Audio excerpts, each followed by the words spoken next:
Shqipëria konsiderohet nga organizata botërore e shëndetësisë si një nga vendet që ka shënuar sukses në dhurimin vullnetar të gjakut. Ndryshe nga 8 vite më parë, kur 85% e gjakut sigurohej me pagesë, ky raport është përmbysur.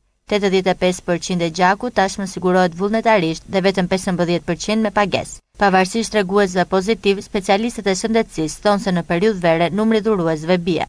Periudha që vjen në vazhdim, e mund të thonë para periudhës vesku si në gjithë botën dhe ne, ka një rënje të dhurimeve që lidhet me mungesën e operacioneve gjatë periudhës verës dhe gjatë pushimeve njerëzit lëvizin për kështu që dhe dhënjet e dhurimeve të gjakut bie.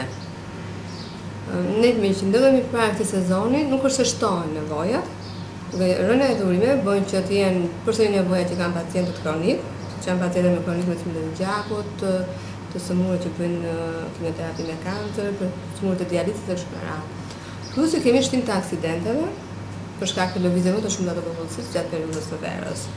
Specialistja Duro vlerëson treguesi që Shqipëria shënon përsa i takon dhurimeve vullnetare të gjakut, por thekson ajo në raport me popullsinë duhen 20 dhurime për 1000 banor.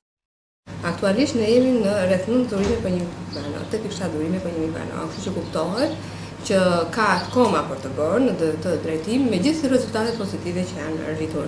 Nëse në 2005 ne kishim rreth 16.000 dhurime, vitin që kaloi në fund të 2011-s ne arritëm në 26.000 dhurime.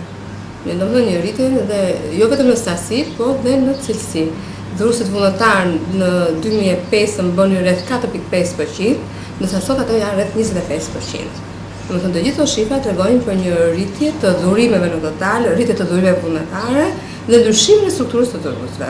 Megjithatë, mungesa e gjakut në stinën e verës për fat të keq është reale. Nisja për pushime ndërpret flukset e dhurimeve.